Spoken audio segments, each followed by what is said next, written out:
Welcome to Open in the Present podcast. I'm your host, Jesse Turner. So today I'm excited because it's the first real episode of Open in the Present. And for the first episode, I have an amazing guest. On today's episode, I have Dr. Benjamin Hardy. He's an organizational psychologist, author, blogger, TED Talk alum, and just really smart guy. Dr. Hardy's been featured on Harvard Business Review, New York Times, Forbes, Fortune, CNBC, Cheddar, regularly contributes to Inc. and Psychology Today, and at one point was the number one writer in the world on Medium.com. And like I said, he's spoken multiple TED Talks. The list goes on and on. So today, me and Dr. Hardy talk about his newly published book, Personality Isn't Permanent, and break down a lot of the misconceptions and just generally bad ideas around personality and personality tests in particular. But before we get to the discussion, I want to take a second and give a shout out to one of my new favorite podcasts, 10ish. That's 10ish. The hosts, Nick and Brandon, are hilarious, and one of them bring a list of top 10 somethings in a random topic each week, and they break down the list while the other co-host usually tries to guess what the top 10 are. Like I said, these guys are hilarious, and they bring really interesting top 10 lists to the table. I haven't listened to all their episodes, but the ones I have been phenomenal. By the way, this recommendation isn't paid for or even at their request, anything like that. This is just one podcaster recognizing a couple of other podcasters who are doing really good work and putting out a really solid product that I actually thoroughly enjoy. Make sure you check them out. But without further ado, let's go ahead and get to today's podcast. All right, so today I'm with Dr. Benjamin Hardy. How are you doing? Doing awesome, man. Call me Ben. Ben, I like it. So before we get started, I'm really excited to talk about your book, and I'm really excited to talk about some of the ideals you have in it and the principles in it. But I wanted to give you the chance to introduce yourself to my listeners for those of you who may not be familiar. Sure. Yeah, absolutely. So I live here in Orlando with my wife. We have 5 kids. We adopted 3 of them from the foster system. Have 2 little twin girls who are coming on 2. My wife's pregnant with our 6th. And so, yeah, I'm a 32-year-old millennial with going on 6 kids. It's a little crazy. Got a full house. But really enjoyed going through the foster system, adopting our kids. And yeah, I got my PhD in organizational psychology, and now I write books and enjoy life, just keeping it simple. There you go. And doing TED Talks, over 1 million views on the one we were talking about, and the one in Austria. It was a fantastic talk. And for my listeners, like we were talking about a minute ago, I'd seen that TED Talk about a year ago, and I loved it. I love the stories that you had, especially about the guy that just decided that he was going to go out and buy a suit for his ideal weight. I loved that, and that's such a powerful mindset to have, because you're really setting the bar for yourself. But I saw those TED Talks, and I immediately recognized you, and I said, I got to talk to this guy. I really want to have him on to talk about his ideas, and had no idea that you were getting ready to release a new book. And like I said, I haven't read the whole book. I've read excerpts from it, but from what I've read, it's fantastic. And this is such a needed topic, because I know so many people who link themselves to these personality tests, and they say, okay, this is who I am, and this is who I'm always going to be. And it's silly.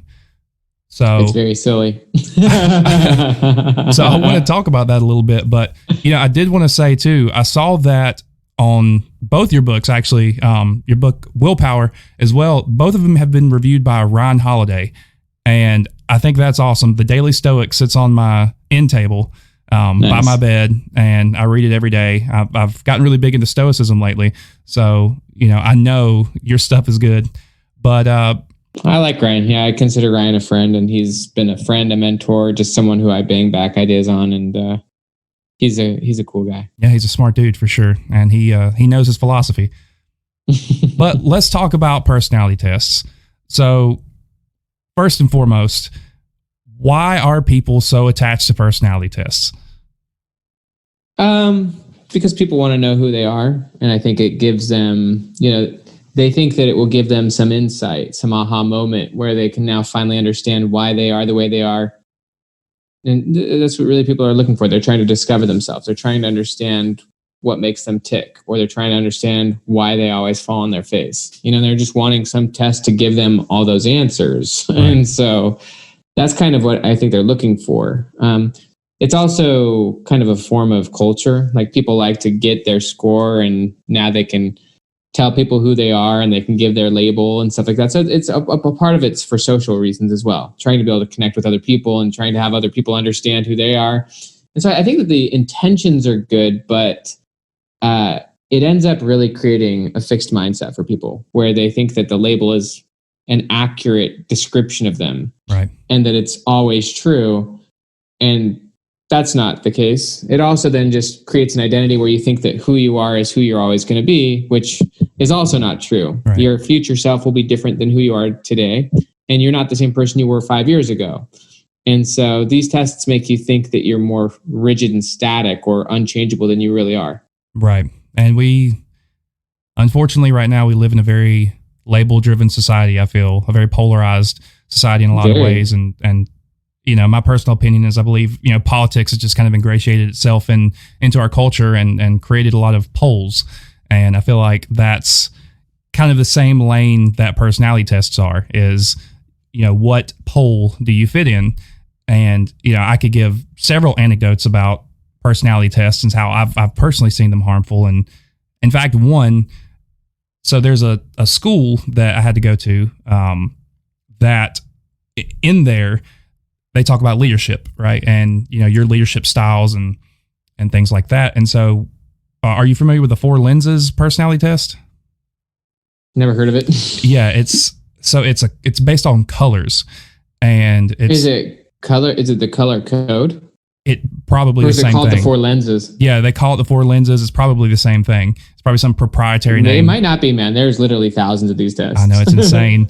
But this one's like based off of blue, gold, green, and orange. If you're blue. Oh, yeah. Never heard of this. Yeah, if you're blue, you're empathetic and you're, more of a, I guess, people-driven person. Gold is organized. Green is logical and scientific. And orange is like the partier type or something like that, like the wild child.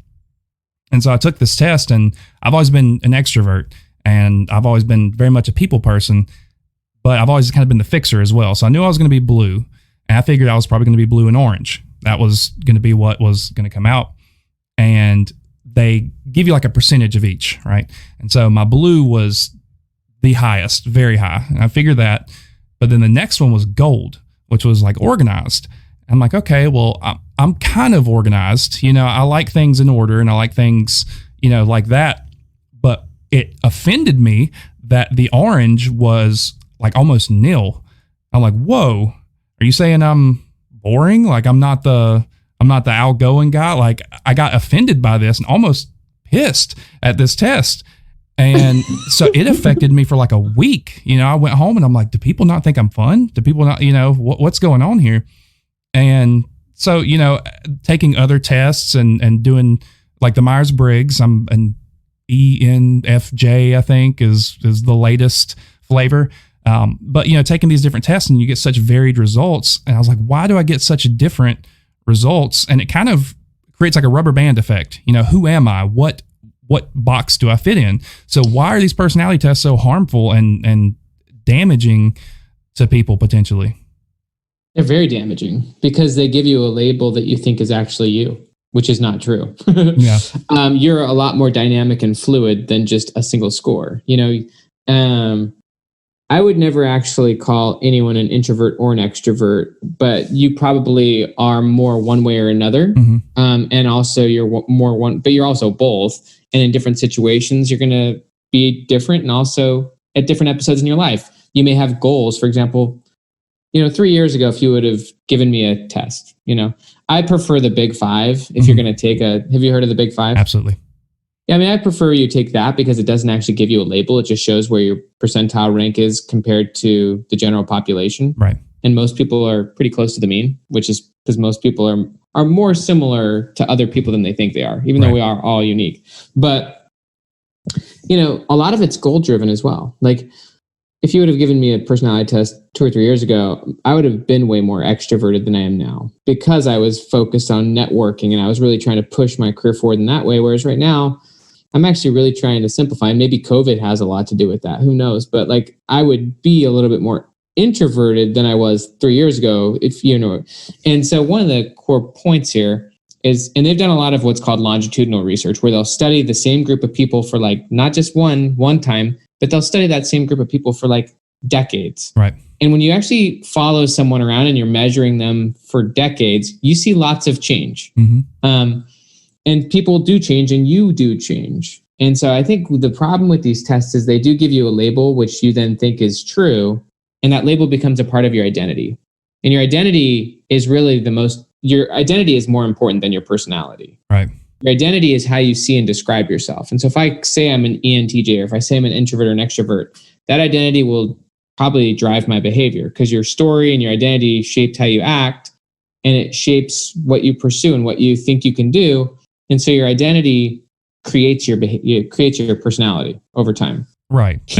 So if you really took that test seriously and you really had it as part of your identity, that maybe you're not as funny as you thought you were, then in the future, you'd probably be less funny than you were in the past, because you would have really overly taken that seriously, right? Your identity would have shaped your behavior and your personality, but that's garbage.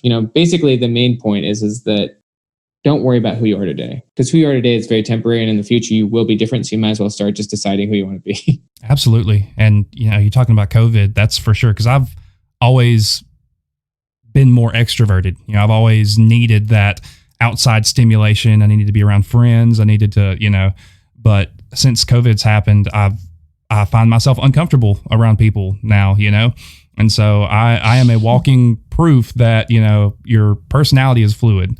And we all are. Yeah. My wife's found it funny that, I've always been the one dragging her out of the house. Let's go, let's see people, and now I'm like, I just want to stay in home. I just want to read, I don't want to leave the house.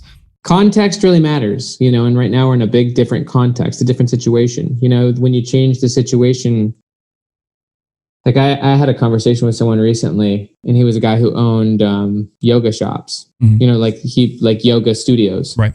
And he said, ever since COVID hit, like my business has done so well because we've been forced to downsize and focus because we're literally terrified of going under. And he's like, why wasn't I so motivated before COVID? He's like, why couldn't I have been this I was like, because the situation didn't require you to be. Yeah. And like the we pretend like we're just some floating essence, that I have some personality that's unimpacted by situations, which is just not, we're very impacted by situations. We're also very impacted by the people we're around, and also by how well we slept last night. There's so many factors as far as why I am who I am today. And COVID's a big one. COVID is a huge situational factor that's influencing how we feel and what we're thinking about and what we're in the mood to do. Yeah, absolutely. And, talking about situation too, is that kind of reminds me of your TED Talk when you were talking about, situation and creating the confidence, that confidence it's not just something we're intrinsically born with, that you have to go out and create it. And it's one of those things. I can't for the life of me remember what book it was, but it talked about motivation, that motivation doesn't come out of thin air. Motivation comes from action. And that once you do something, you might not be motivated to do it. Once you do something and you accomplish it, then it creates motivation. That's really how motivation works. Right. So like motivation. So that there's a really good quote from a Harvard psychologist named Jerome Bruner. And he said, you're more likely to act your way into feeling than feeling yourself into action. And so it's acting your way into feeling motivated. You start taking action, you'll start build that confidence. But motivation really requires three things. It requires that you have a clear goal that you want, like something you really want. You got to also have that confidence you can have it. And that confidence comes by taking action. You start making any steps towards your goal and you're going to start being more motivated that you can have it. And then you got to find a path to getting there. Right. If you don't see any path to getting where you want to go, you're going to be unmotivated. But once you figure out the path and you can find a process or whatnot to getting your goal, and you start taking action on that process, you're going to start being very motivated, because you're going to be like, I think I can actually make this happen. If you don't believe it's possible, if you don't have any hope, then you can't have motivation. Right. And you build hope and confidence by taking action and finding a better path to getting there. Yeah. And I see so many self-help platitudes that are, garbage. There's a lot in the self-help world that's just kind of garbage. And, some of it is like, if you just look yourself in the eyes and say, I am confident, I am, and that's not where it comes from. That's not how it works. You're lying to yourself. And that's maybe like overconfidence or like, or just momentary feeling good. Yeah, that's it. And I mean, from my experience, because I've tried it when I was younger, and I'm like, okay, if I just tell myself I'm motivated, I am whatever, it almost creates like a cognitive dissonance in you, in that, you feel like a liar or something like that. Right. You feel uncomfortable because you're like, I'm telling myself I'm confident, I'm this and I'm that, and I don't feel that. And for me, at least, I felt more anxiety and I felt more uncomfortable in my own skin lying to myself. So, it's one of those things. Me and my wife had that discussion not too long ago, because COVID has everybody in a weird spot, and there was one particular week where I could tell she was feeling a little more down. I'm like, just do something. If you just do something, you'll feel better. She's like, it doesn't make sense. I don't feel like doing anything right now. Like, I'm telling you, if you make yourself get up, do something, then motivation will come. And, it almost created an argument, but lo and behold, she finally got up. She started accomplishing a few goals. And next thing I know, she's wanting to, scrub the baseboards and paint the house. And, like, okay. Confidence really creates motivation. Right. Confidence fuels motivation. And what your wife did when she got up and did a few things was she started to feel more confident that she can control her life. And so that gave her more motivation that she can do a lot of great things. Exactly. That's what, I tell people all the time, just start moving. Just start moving. That momentum will keep you going. But yeah, it's true. It's beautiful. Talking more about, personality. So talking about the current state, the past state, and the future state, right? Yep. So I want to talk a little bit more in depth about the damage of these personality tests and identifying your personality to a personality test, right? And INTJ or whatever you may be. How does that inhibit you maybe from progressing or maybe even addressing past issues? Oh, it stops you in a million ways. So I guess the main ones are when you take a personality. So no psychologist who's like a professional psychologist would ever recommend one of those type-based tests where you stick yourself into a category. That's just not how personality works. There is no such thing as a personality type. Like sticking yourself into a category is essentially the same as giving yourself a diagnosis, right. which means that you've adopted this label for yourself and you think that that's just true of you, and that, and then you start to look to confirm that bias. Right. And so you start to try to prove that it's true. And everything you do at that point is trying to prove the label correct rather than trying to prove it false. But basically what Daniel Gilbert has found, he's a Harvard psychologist, he spent a lot of time studying this, is that if you don't spend much time imagining your future self, if you don't spend much time thinking about who you want to be, most people in general, they think that who they are right now is who they're going to be in the future. And right. Those types of tests lead you to believe that, like, if I'm an introvert, for example, because this test told me I am, then I've probably always been an introvert and I always will be an introvert. It makes you think that you're just a non-flexible being when that's just not true. If you looked at who you were 5 years ago, you probably actually were quite different. Right. And if, let's just, depending on the level of experiences you have in the next 5 years, you could read hundreds of books, you could start a company, you could get married, who knows but depending on what you go through in the next 5 years, you could be a totally different person. You could see the world totally different. You could have you could be dead, right. But like, you're going to be in a different place. And so the main idea is that these tests lead you to being overly simplistic about yourself and assuming that who you are right now is who you've always been, who you're going to always be. But they also make you think that the label is actually always true, which it's not. Right. Like, you may be more introverted in certain situations and you may be more extroverted around other people. You may be more depressed in certain situations and more happy in other situations. And so we're just not just one type of thing. Right. And there's a lot of research on the idea of mindfulness and about how labels lead you to not being mindful. They stop you from seeing nuance. They stop you from even seeking change. And they stop you from being flexible in situations that are outside your label. So if you think you're an introvert, then in social situations, you're not going to be flexible. You're not going to be adaptive. You're not going to actually try because you're like, that's just not who I am, which is a fixed mindset. Right. And so they stop you from being flexible, and really, they're just not helpful. Like it's okay to kind of have some understanding and awareness of where you're at right now as a person. But what's more amazing is looking at who you were in the past and seeing how much you've changed, and actually measuring the gain, and actually recognizing, like, I have 5 kids. I've got 3 kids we adopted from the foster system.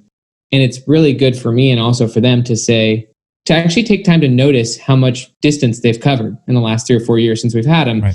And to take time to recognize and celebrate and appreciate, holy cow, look at how far they've come and look at how far I've come. I'm a better dad than I was 3 years ago. Even a year ago, I'm a much more, focused, prioritized, better, more compassionate, loving father. And so it's better to see how different you actually are from where you were, and actually to celebrate the progress rather than to ignore that progress. And then to define out your future self, the person you really want to be. And rather than being limited based on your current, label, instead of that, actually deciding who's the person you want to be, and start actually thinking about that and using that as the directive of your behavior rather than your label directing your behavior. Absolutely. And that kind of leads me into, so we've established personality tests are bad, right? And well, I mean, most of them. Right. They're anyone that throws you into a category is not useful. Right. So what is a better way of reaching that understanding, right? So, talking about, I've talked about it before, as, Maslow's hierarchy of needs, right? That actualization is what we're all striving for. We all want to know ourselves, kind of, know as much as we can about who we really are. What is a better way of going about that maybe than taking a personality test? Yeah, I think that knowing who you are might get in the way, because rather than trying to overly diagnose yourself and figure out who you are, when you start building confidence, you start to believe in yourself and you start to actually want to change and create yourself. And so, I have some self-awareness, I believe I can know who I am, but I also know that I'm not the same person I was a few years ago, Right. And so more than trying to figure out who you think you are, it's more about deciding what you stand for, deciding what you believe in, deciding what to prioritize, and actually making choices. That's one. So Marty Seligman and Roy Baumeister are 2 of the most famous psychologists in the world. Mm-hmm. And one of the things that they've really been spending a lot of time studying is what they call prospection. Prospection is the idea that as people, we can imagine different future situations, different future scenarios. And from their perspective, that's actually what makes us conscious beings versus animals and plants. We can actually imagine different future scenarios, and we can actually take different courses of action rather than just reacting to situations. Right. And so rather than just trying to overly figure out who you are, it's really about saying who do you want to be and what do you stand for, and who do you want to be.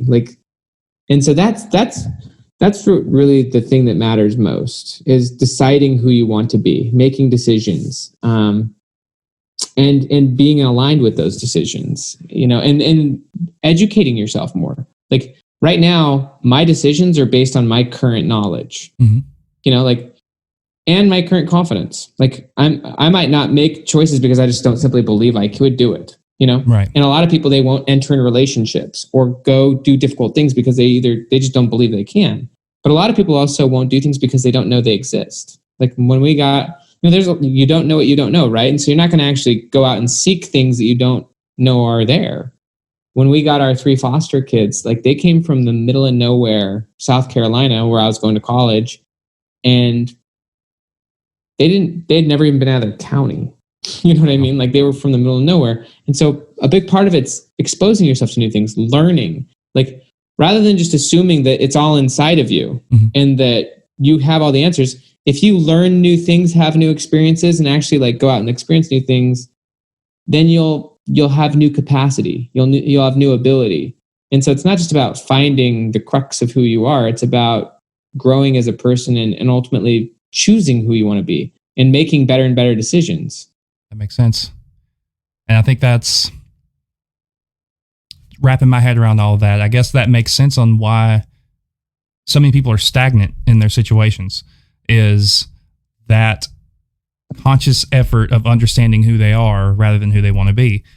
That really makes sense. Well, and if if you want to grow, you'll get more and better information, which will teach you more and more about who you are or who you could be. You know, like if you're reading lots of books, I mean, you could study religion, you could study spirituality, you could study philosophy, you could study, and the more you're learning, the better comprehension you'll have of maybe who you are or who you could be. Like my view of who I am versus like someone else's would be totally different. And if I were to have a lot of experiences and read a lot of books, my view of who I am would be totally different, and also what I could be. And so a lot of it's just your own perspective of yourself, right? You know, and your perspective of yourself should change as you grow and evolve and have experiences. And so, you know, our view of ourselves is more, power. It's just as powerful as some objective fact, because how I see myself determines what I'm going to do and who I'm going to be. But I will change my view of myself as I have new experiences, as I build confidence, as I get more education, and as I learn.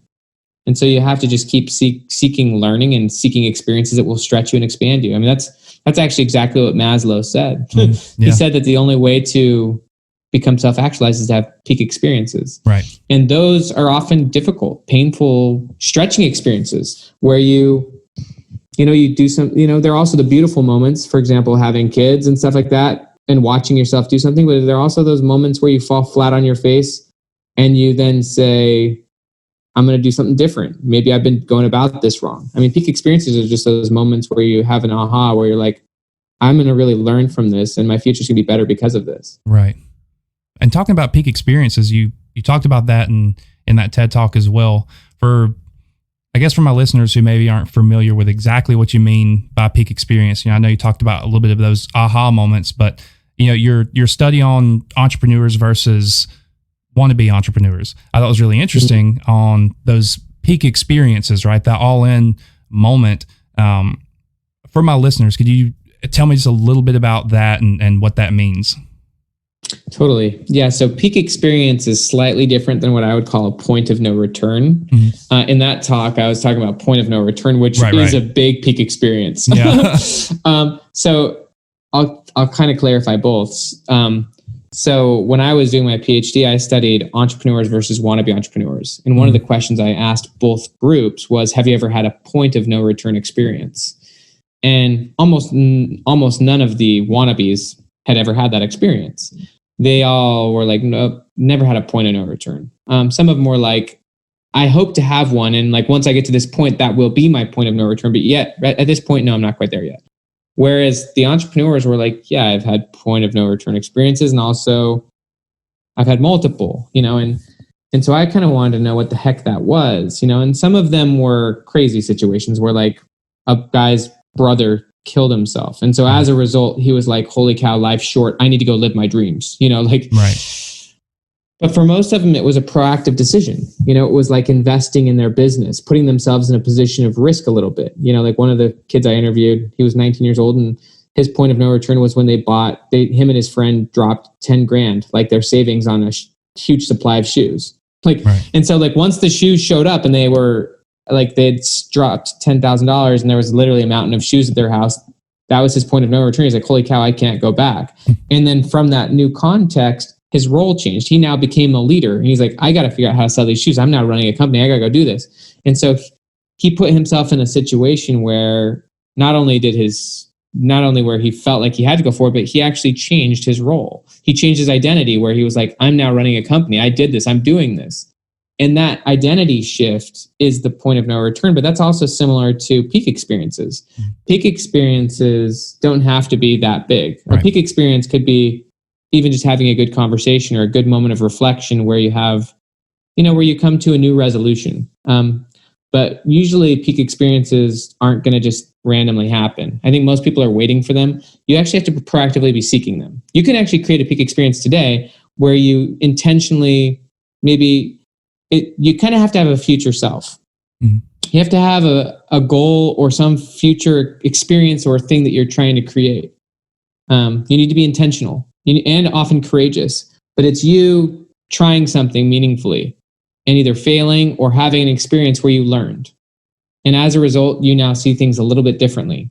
And maybe that's really what a peak experience is. It's just where you expand and see things differently. They can be big and small. Right. But if you're proactively moving forward and if you're growing and expanding, then your confidence will grow, and confidence grows through those peak experiences. It just grows as you learn, and you no longer see things the way you used to. You're no longer limited or inhibited by your old things. You've got now more flexibility and confidence so that you can go create what you want.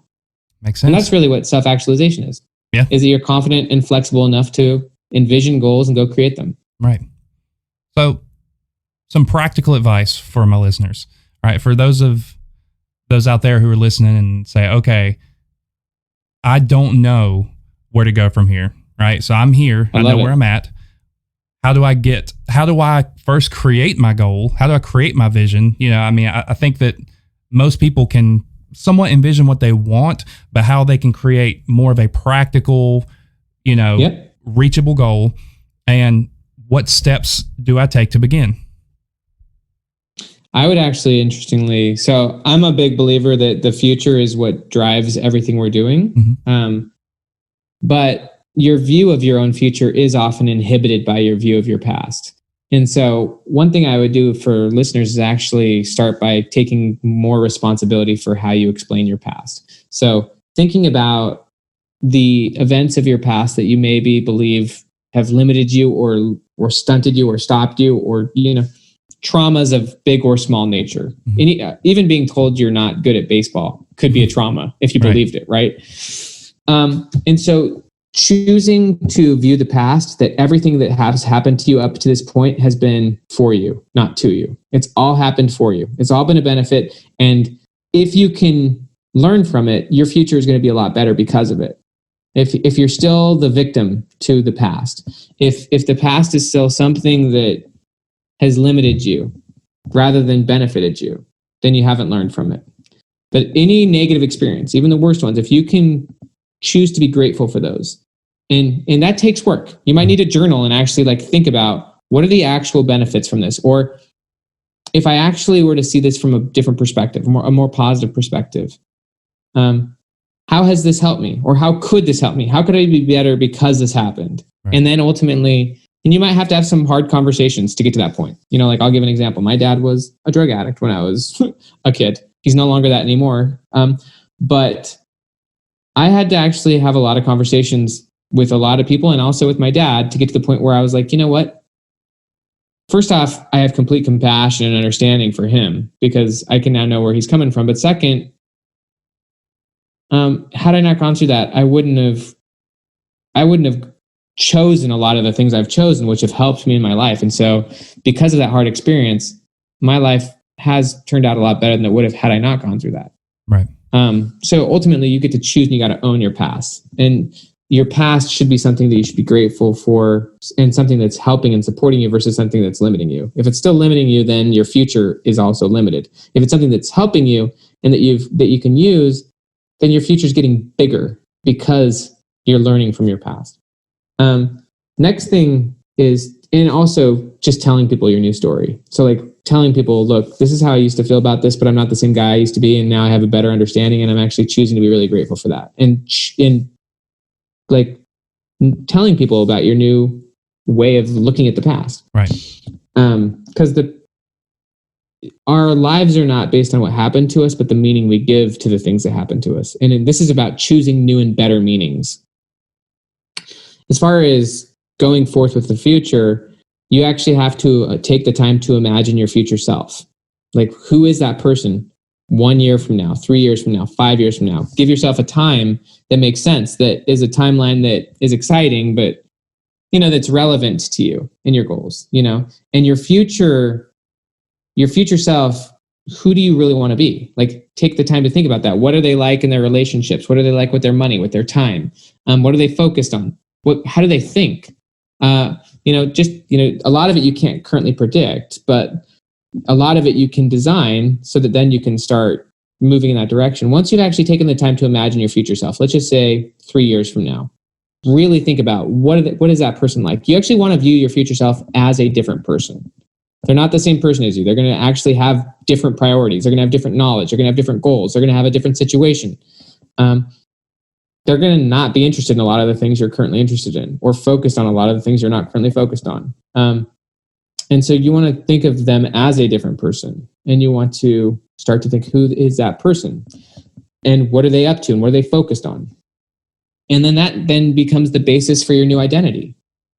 Rather than when someone asks you who you are, and this is not, I know when you were talking about affirmations earlier, it could feel dishonest, but if you're actually striving towards who you want to be, you're not being dishonest at all. Right. You may be failing. There may be a distance between you and who you want to be, but you saying, this is who I want to be, and this is where I'm going, and this is what I'm striving for, and also then attempting it, right, is not being dishonest. It's actually being it's actually maybe being more honest than lying to people about what you really want. Right. A lot of times we don't tell people what we really want. The most honest thing you could say is this is what I really want to do with my life. This is where I really want to go. A lot of times we hold that back because we're afraid of what people would judge us, and that we're also afraid of potentially failing. And so we don't tell the honest truth about what we would love to do with our lives. Right? The most honest thing we can do is, there's a quote in Alcoholics Anonymous actually that says, you're as sick as your secrets. That has a lot to do with your traumas and the things from the past, and also your addictions and the things you're hiding, but it has a lot to do with as well being fully honest about what you really want and being explicit about what you want. So I would challenge listeners to clarify what you want and clarify the person you'd like to be, and then to stop hiding that and to start telling people. And maybe if you have to change a lot of your relationships because your current relationships aren't resonating with who you really want to be, you might have to remove a bunch of people who no longer fit your future self, but also you might have to adjust certain relationships. Like if you've got certain relationships that are going to be, that you want to have in your future, but you want those relationships to be better in various ways, you need to clarify what that actually means to yourself, and then start approaching the relationship like that so that you can actually create it. Investing money into goals.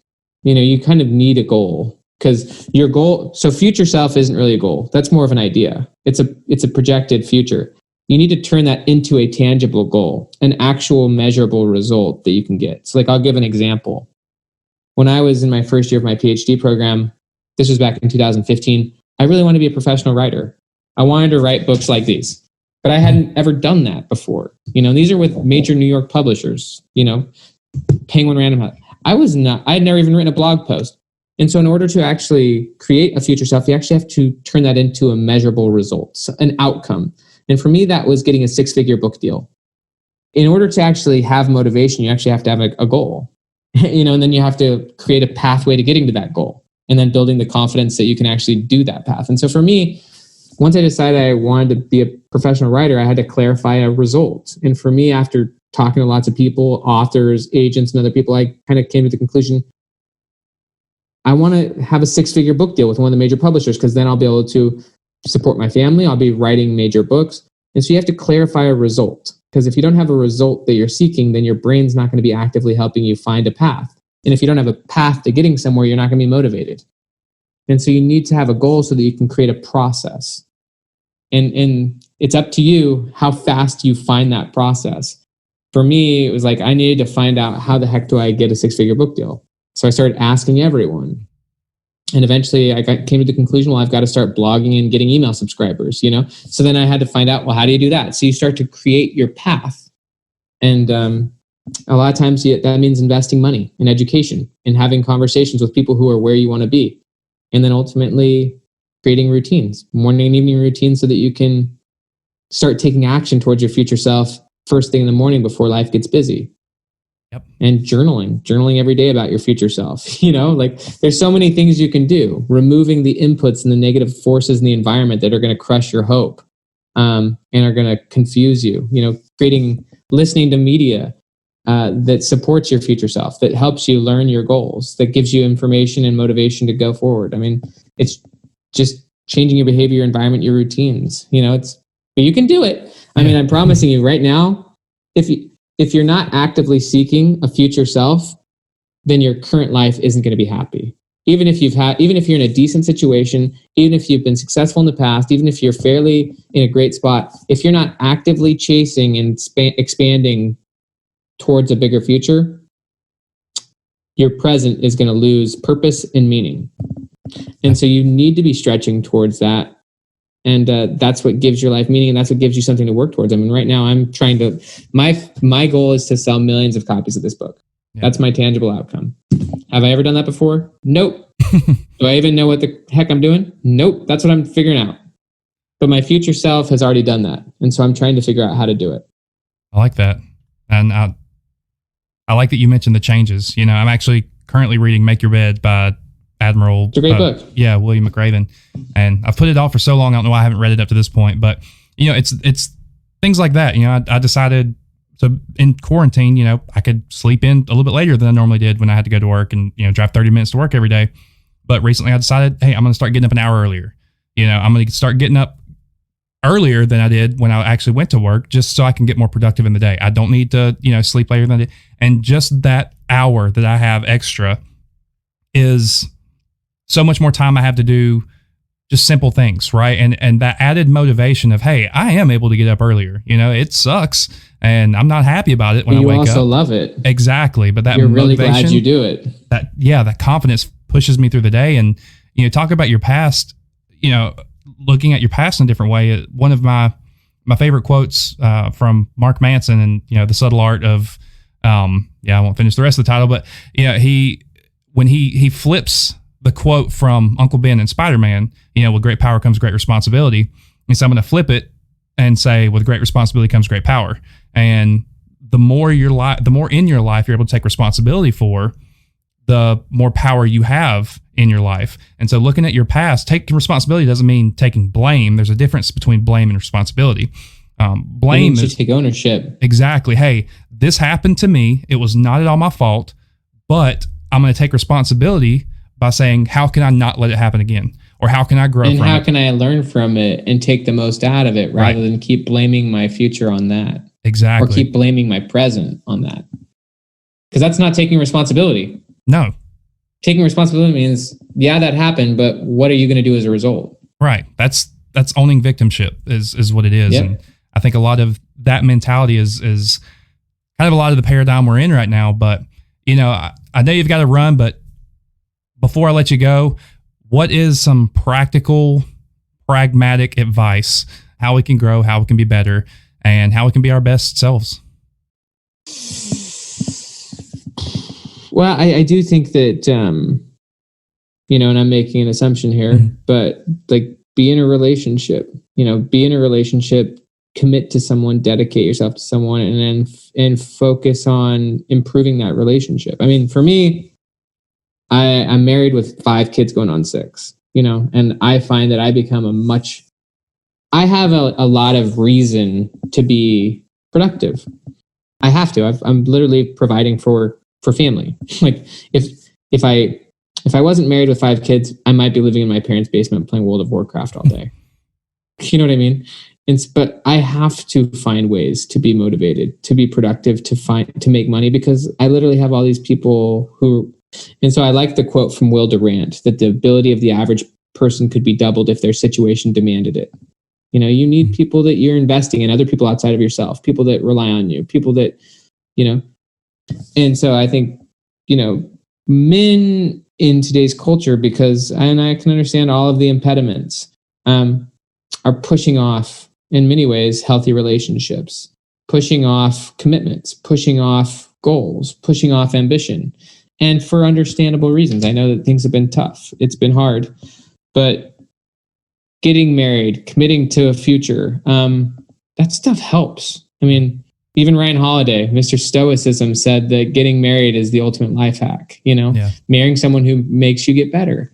And then committing, you know, I just think it's powerful. Like, you know, I have a lot of friends, even mentors of mine, who recently are getting divorced and going different ways. And I'm not going to judge, but you have to choose the desires of your future self. So like, I know that my future self is going to love my wife more than I do now, you know? Mm-hmm. And so I'm going to fuel that. And we all fuel our desires. And so who's the person you want to be, you know? So I didn't think I was going to say that, you know, but, and you might need some therapy, you know, like go get some therapy. Share all the reasons you're stuck or that life's been hard. But ultimately, at the end of the day, like we've already talked about, you've got to just take responsibility for your past and own it and turn it into something you're grateful for rather than something you're mad about. You know, I like the quote, you're either bitter or better. Right. So just be grateful for all this stuff and learn from it and create a bigger future, and then set some specific goals and keep educating yourself, read books, seek new experiences, try new things. You know, like you just have to actually grow, and you can, you know, like we as people can change a lot. And so decide who you want to be in a year from now and see how much juice you can squeeze out of that year, how many new experiences you can have.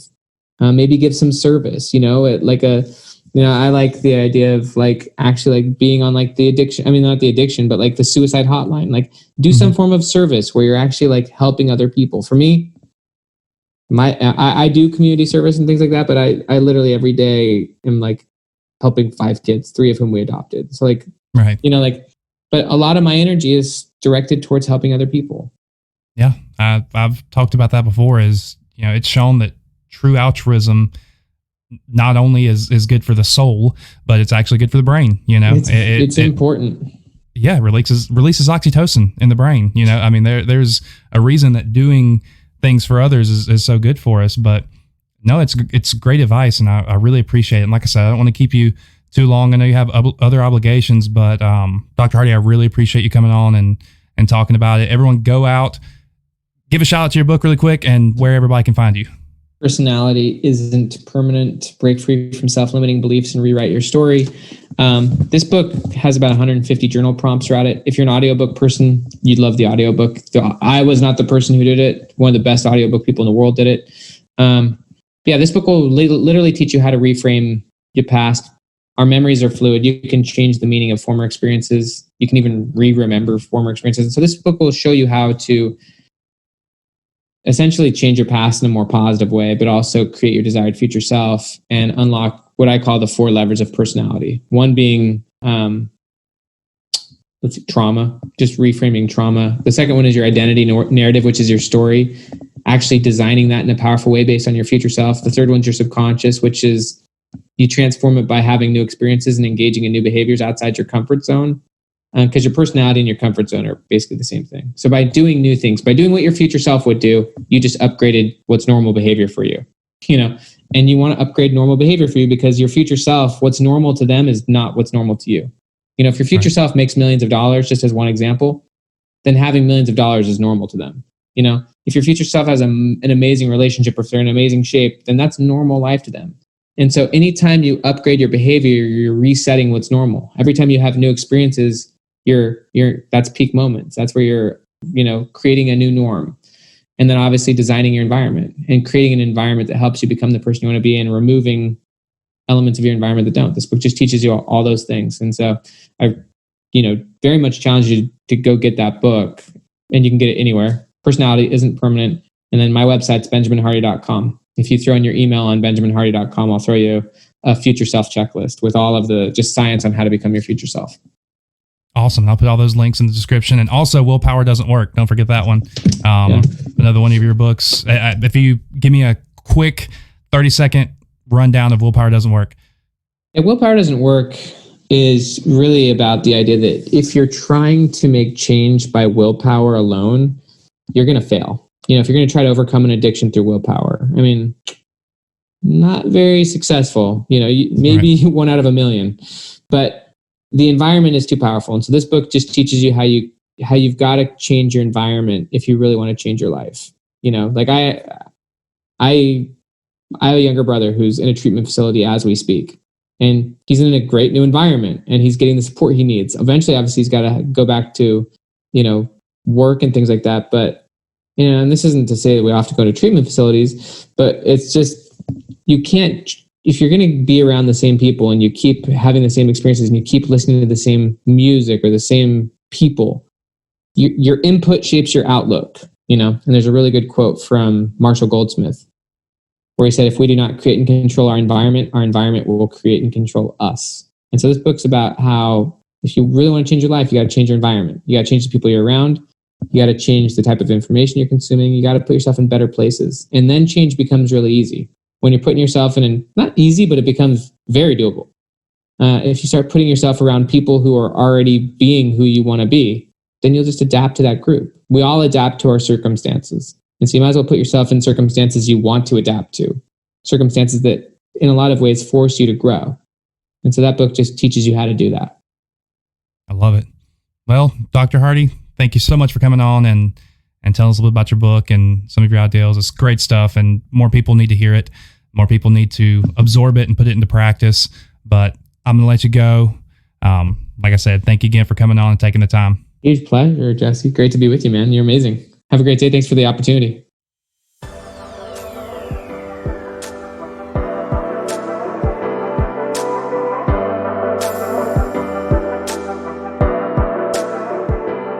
I want to thank Dr. Hardy again for coming on and bringing a boatload of information with him. He was an awesome guest. Make sure you go out and check out his books, Personality Isn't Permanent and Willpower Doesn't Work. Also, check out his TED Talks to get some really cool stories and some really great advice. I'm going to put all of his social media and website information in the podcast description, so make sure you go there, check him out, look him up. Speaking of social media, with the rebrand completely done, all of the social media has changed as well. The Facebook page is now /openingthepresent. The Instagram is @openingthepresent. And Twitter, it's @theOTPpod. Make sure you go check them out. Give them a follow. Let me know what you think. I want to hear from you guys, good or bad. Don't be shy. Also, if you feel so obliged, give me a rating, maybe a review. Let me know what you think, good or bad. Seriously, whatever listener you're using to listen to this podcast, let me know. I'd appreciate it. Thanks for giving me a little bit of your time. But until next time, adios.